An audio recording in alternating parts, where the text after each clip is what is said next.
Okay, let's unpack this. You shared this review of Warfare, and the detail that really jumped out at me right away was the opening scene. Oh yeah, what was that? A bunch of Navy SEALs, like right in the middle of things you'd assume, and they're watching a workout video. Huh, a workout video? Yeah. Think about that. What does a moment like that, sort of bizarre and maybe out of place, tell us about how this film approaches war? It definitely got me thinking. It's a powerful image, isn't it? And it really speaks to why you flagged this review, Warfare, the 2025 film, co-directed by Alex Garland and Ray Mendoza. Right, the former Navy SEAL. Exactly. And I think you were curious about how filmmakers today are, grappling with depicting modern conflict, trying to get beyond just the usual action stuff we see. Absolutely. And this film, it's set nearly 2 decades ago, Iraq War, and it's apparently getting a lot of praise for its technical side. Yeah, the review we looked at really emphasizes that. The cinematography, the sound design, how they work together to just pull you right in. Immerse you, yeah. And with Mendoza involved, you get that sense they're really trying to ground it, make it feel authentic. Right, based on real experiences. So for this deep dive, what we want to do is really get under the skin of this review. Yeah, understand how Warfare pulls off that realism, what the choices about character really mean. And, what kind of impact does it actually have? Hopefully by the end, you'll have a much clearer picture of what makes this film, noteworthy. Okay, so let's start with that feeling of being right there. Immersion. The review makes it sound like the film just throws you in. It really does. No holding back. Chaos from the get-go, apparently. How does it do that? Well, the reviewer talks specifically about these nerve-wracking tracking shots. Okay. So picture the camera moving with the soldiers, right?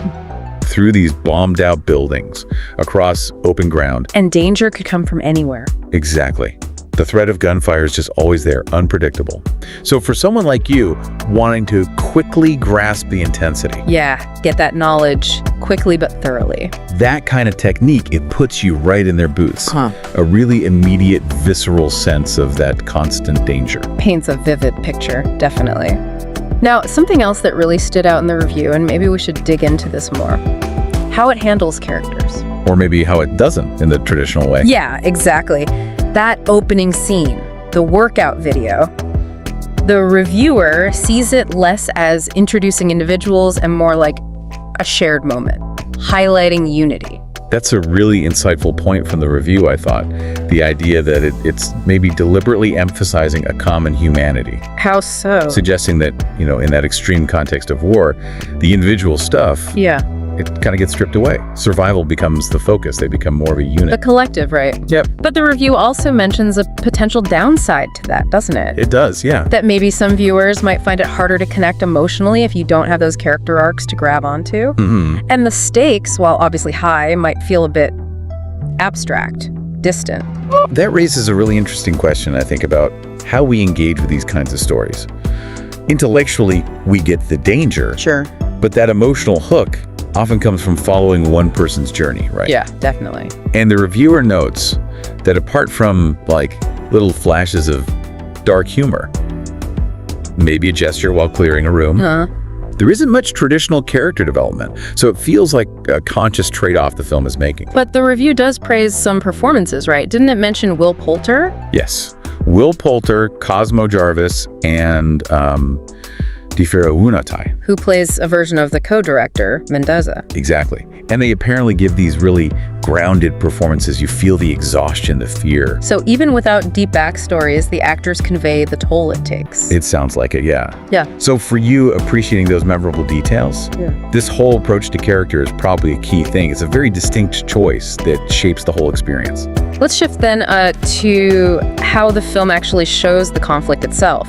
The review called the violence uncinematic. Yeah, uncinematic, chaotic, jarring.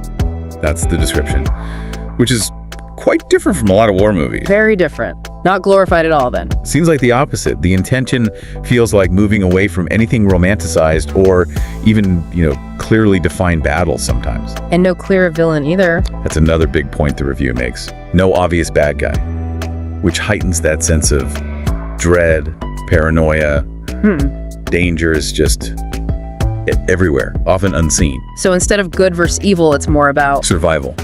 Communication under crazy pressure, the bonds they form just trying to get through it. Okay. And thinking about, wanting different perspectives on war, This film offers one where the enemy isn't really the focus. It seems that way. The focus shifts inward to the soldiers' experience, how they rely on each other, just navigating this insane environment. The enemy is almost the situation itself. Wow. Okay, now, the ending. The review describes a pretty sudden shift. Yeah, unexpected. It moves into like a documentary-style montage showing the real SEALs who inspired the characters. And this seems to be where the reviewer had sort of mixed feelings. How so? Well, on one hand, it adds this layer of poignancy, acknowledges the real people, connects it directly to real lives. It says, look, this isn't just a story. Right, grounding it in reality. But the reviewer also felt it might be a bit too sentimental, especially compared to the really stark, unsentimental feel of the rest of the movie. Ah, okay. So that contrast felt maybe jarring. That seems to be the takeaway. It raises questions about how you wrap up these stories, especially tough, real-world ones.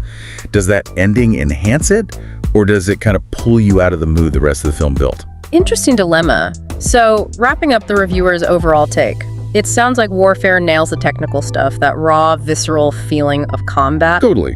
Excels there. But maybe prioritizes that sensory experience over, say, deep character dives. That's the balance, Yeah. The review sums it up as a gripping, intense war drama with undeniable visceral impact. But acknowledges the potential lack of character depth for some. Right. And the 7 out of 10 rating kind of reflects that trade-off, I think.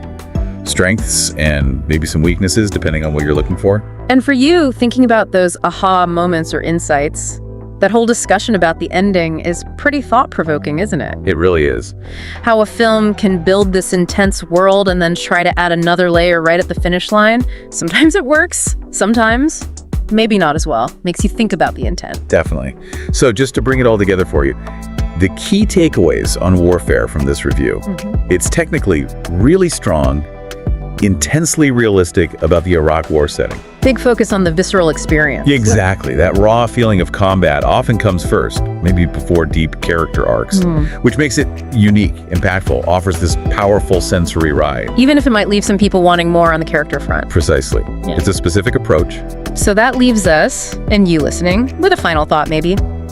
Given Warfare's focus on that raw experience, moving away from typical hero stories, what is the most effective way for movies to show the reality of war and its impact? Good question. Is it through those deep character studies where you get really emotionally invested? Or is it through these immersive, sensory things that try to just drop you right into the middle of the chaos? Yeah, something to reflect on, definitely. Thinking about all the different ways filmmakers tackle this really complex, really important subject.